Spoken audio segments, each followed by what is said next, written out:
So I had a question about the Hare Krishna mantra. Basically, when we obviously chanting, we just started. So once asked just about pronunciation, we had just a bit of a discussion about with the Ram. Should we say Ram or Rama? Well, in my opinion,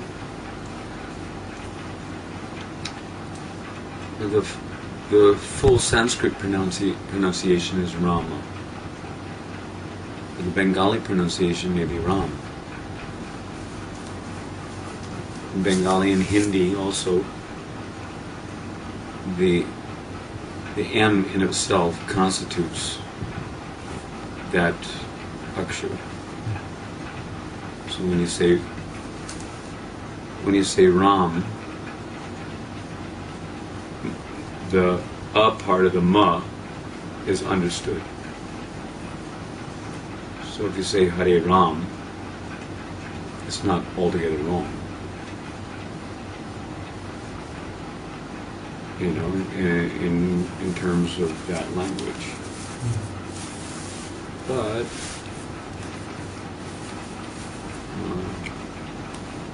like, you know, I've heard some statement coming from somewhere, someone, where that Ra, you know, gets you out of Maya, and Ma, you know, shuts the door so that you don't go back into Maya, or Maya doesn't again, you know, enter. But the M, you're not just saying Hari Ra, you're saying Hari Ra. Understood. So Ram is also complete, but it may not be as complete as Rama. I prefer to say Hare Rama, although sometimes, depending on the tune that I'm singing, sometimes Ram kind of like corresponds to the configuration of the tune better. But, you know, I think the preferred thing is Hare Rama. And that's the original Sanskrit. And the Ma is pronounced in Sanskrit.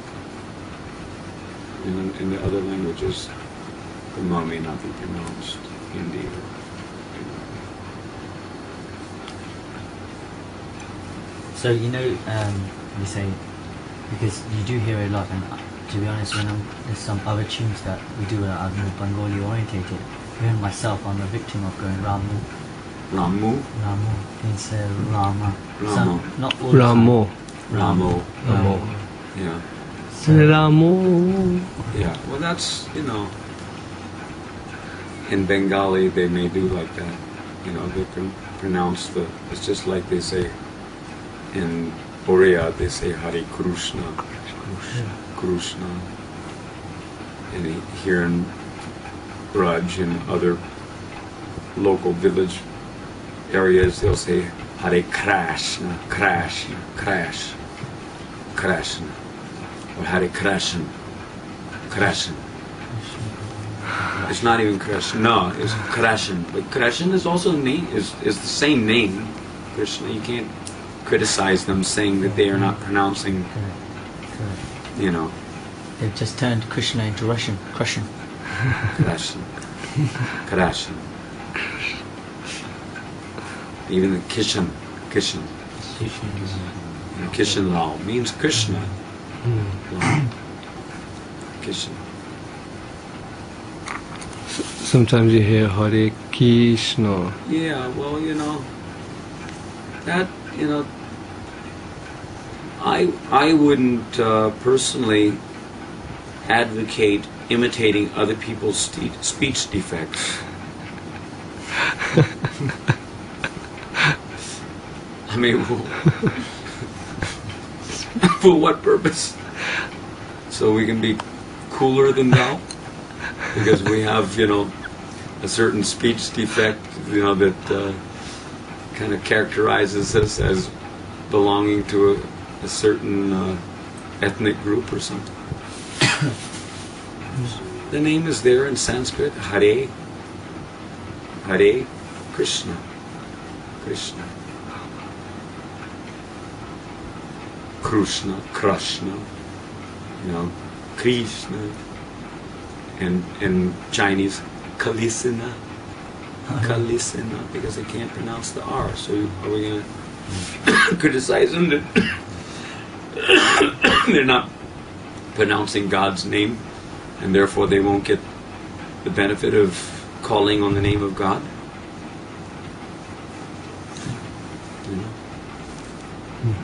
The real question is, who are you denoting by that name? In one language is God, in other language is Bhagavan, in the other language is Dios. Different names for, the one substance. So, it doesn't mean that the substance involved changes just because the name is different in some way or another. Although, in the Sanskrit language and in Brajbasa language, the name may be different than in Sanskrit language. The pronunciation may be different. So, but the person is the same. And when we say that the name is absolute, when we say that the name is absolute, and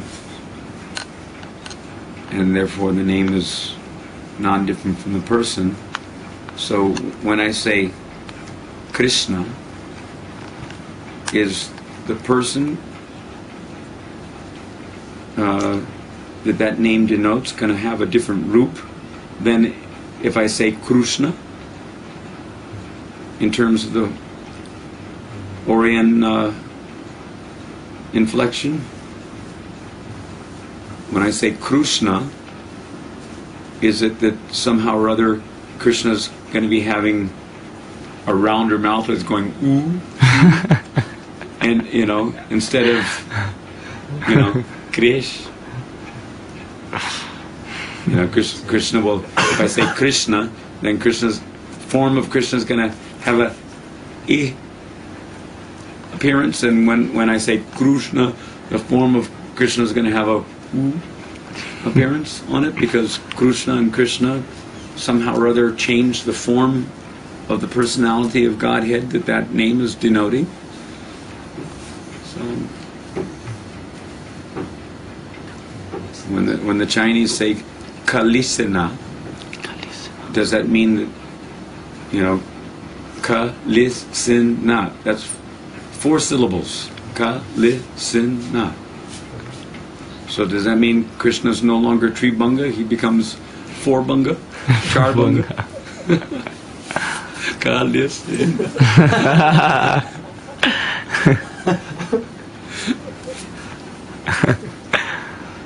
He puts a little extra curve, Added attraction.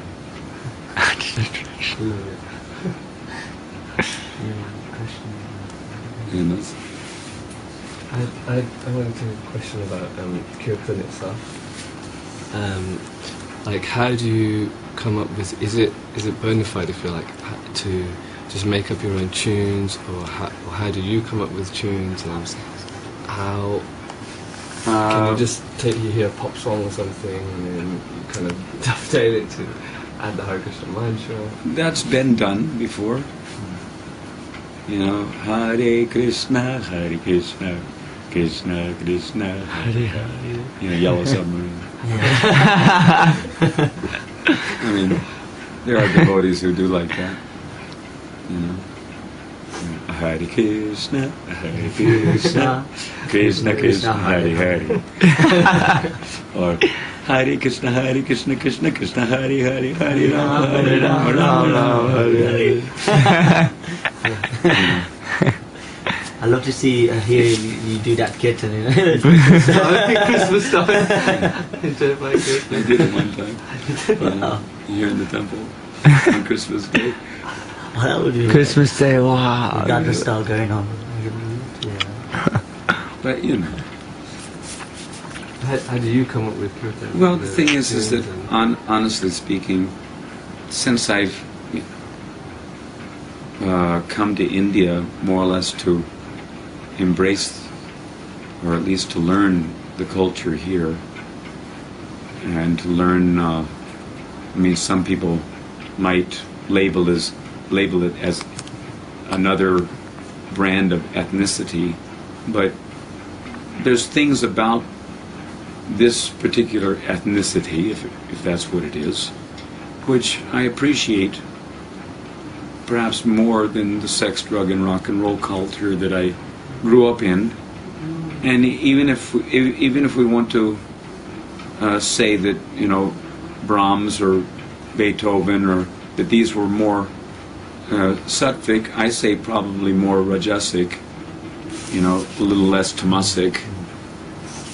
You know, they were creative, so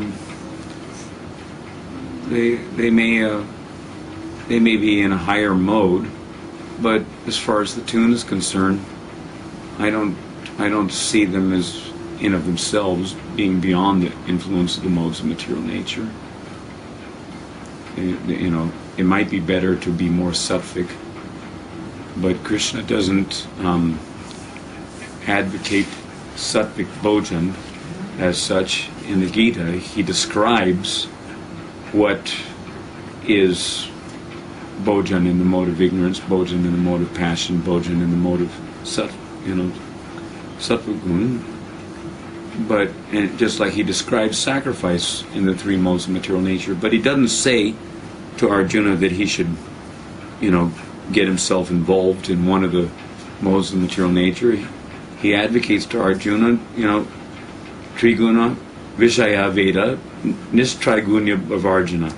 He says, rise above the influence of the modes of material nature, you know, and be freed from anxiety for gain and safety, etc. Ultimately, Krishna in the Bhagavad Gita is advocating that you take remnants of foodstuff which is offered in sacrifice, you know, and which more or less becomes transcendental to the modes of material nature because of Brahmarpanam, Brahmahavir, Brahmagno, Brahmanahutam. Yeah. It becomes, you know, one with Brahman on the spiritual platform. In other words, it becomes Krishnized. And in that way, you know.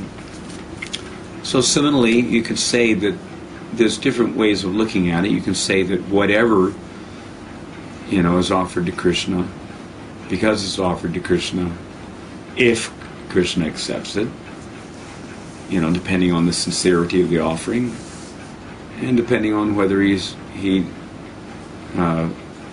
deems the circumstances to be meriting the consideration of a special causeless mercy on anyone, then he may accept, you know, your hardcore rock and roll Hare Krishna tune, you know, and then it becomes, you know, transcendental to the three modes of material nature.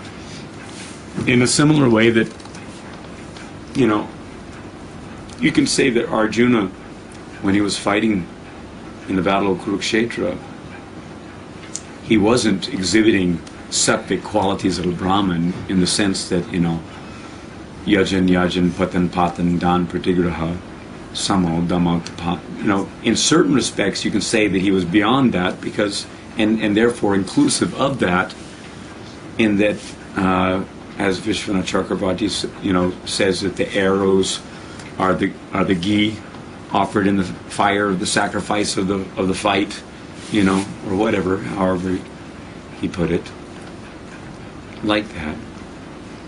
and Arjuna is the Brahmin, priest offering the oblations into the fire, and the sacrifice of fighting for the cause of Krishna. So in that sense, because Arjuna was acting under the auspices of Krishna for the purpose of satisfying Krishna without any consideration of personal happiness and distress in the matter, that puts him on another level certainly than what could be considered as sattvic karma, whether it's sakama sattvic karma yoga, or whether it's naiskama or nishkama sattvic karma yoga. Arjuna wasn't acting as a karma yogi, although there was so much discussion about so many different topics of progressive transcendental realization or programming for gradual upgrading of a living entity. So many things were discussed in the Gita, but Krishna's ultimate purpose was to show the highest principle, the highest substance, in contrast to the various other